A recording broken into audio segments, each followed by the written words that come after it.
سال نو جایز است یا نه؟ کنکرتنا سال نوی که در او تشکیلی نباشد، سال نوی که در او راست نکنی یا در پنجوتینا نزنی، این سال نو کنیش نه نادرست است.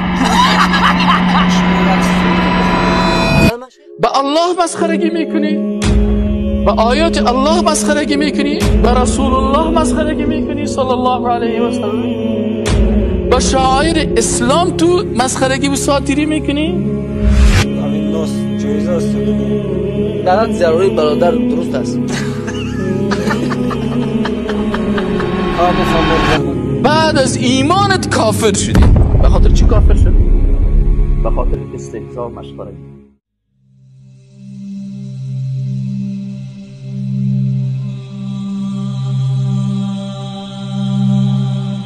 سال نو جشن گرفتن جایز است یا نه؟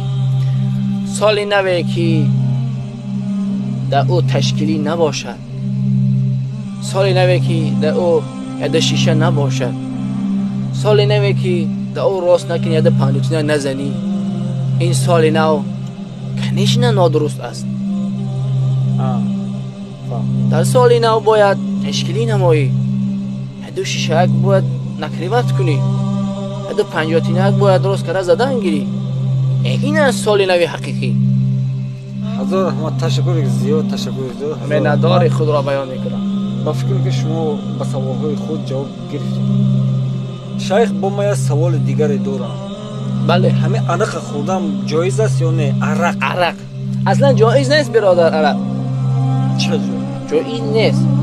چه خیلی جایز است که در دسترخوان نه نان است، نه گوشت است، نه یک خوراکی سریاز نیست. چه خیلی عرق را خوردن ممکن است. مرحمت بکشی یک گوسپند بزه. درست است. جایز است. درست. گوسپند باشه گوشت باشه درست است. جایز است. بله. اول همین ناس جایز است یا نه؟ برات ضروری برادر درست است. فهم رحمت کلا. تشکر زیاد. یک سوال دیگه داشتم. بله. یک سوال. همین سیگارت کشیدن ممکنه یا نه؟ چه سیگارت دود سیگارت برادر این گونه سوال ها از کجا می آید بر سر شما؟ چرا این گونه سوال ها را به من می دهید؟ سیگارت درست نیست برادر. بله دا اصلا خاص درستی خود را داره. بله. چرا؟ ممکن است بعد یک پنجوتینا زدن ممکن است یگان دانه که کشید، یگان دانه کش بخیر است. سرم را گران کردی برادر. مگرم بعد از برنامه یک پچکه سیگارت افتادی هیتر. اعوذ بالله من الشیطان الرجیم. ایره خوب گوش بگیره. یا آیت قرآنه. ایره گوش بگیره کسانی که سر قرآن، سر دین، سر ثقافت اسلامی، سر مدارس اسلامی، سر مساجد اسلامی، سر علمای اسلامی، سر خطبای اسلامی، سر از اینا ای چی میگه؟ رشخند میزنه.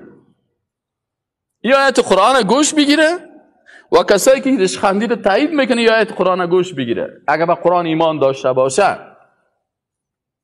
ولئن سألتهم ليقولن إنما كنا نخوض ونلعب. ولئن سألتهم، و اگر شما از این مردم ها با سوال بکنین، از این انسان هایی که ایگه پا میزنن، فکایی میگن، رشخند میزنن سر الله، سر رسولش، سر ملائکه، سر اصحاب رسول الله صلی الله علیه و سر علمای اسلام، سر مساجد اسلامی، سر مضامین اسلامی، وقتی که سر از چی شون، وقتی که سرشان سوال بکنید لا یقولون حتما یا چی میگن؟ انما كنا نخوض و نلعب. ما ساتیری میکردیم، مذاق میکردیم، ما یک تبخوشی میکردیم. قل أبالله وآياته ورسوله كنتم تستهزئون. بگو برشان أبالله وآياته ورسوله كنتم تستهزئون. برای شخص میگن به الله مسخرگی میکنی، به آیات الله مسخرگی میکنی، به رسول الله مسخرگی میکنی صلی الله علیه و سلم، به شعائر اسلام تو مسخرگی و ساتیری میکنی. بالله و آیاته و رسوله کنتم تستهزئون لا تعتذروا، عذر نکنی، عذرتان قبول نمیشه. قد کفرتم بعد ایمانکم، بعد از ایمانت کافر شدی. به خاطر چی کافر شد؟ به خاطر استهزاء و مسخرگی. امروز چقدر مردم هستن که فکاهی‌هایی رو جور میکنن سر الله، سر رسولش. اینجا میگه آمنت بالله و فکاهی‌های یک تندور فلانی از بین میبرد، الله را تشبیه میکنه به همراه یک مخلوق و گپای میزنه که ما فکاهیش نمیتونم تکرار بکنم. بس از که کافر شده و بس از که فکاهی را گفته. بالله همه قدر ورش میگم که تو فکاهی را که میگی بالله و آیاته و رسوله و رسوله کنتم تستهزئون لا تعتذروا، من نمیگم که البته مرا کس نگویه. آیت قرآن میگه قد کفرتم بعد ایمانکم، کافر شدین بعد از چی؟ بعد از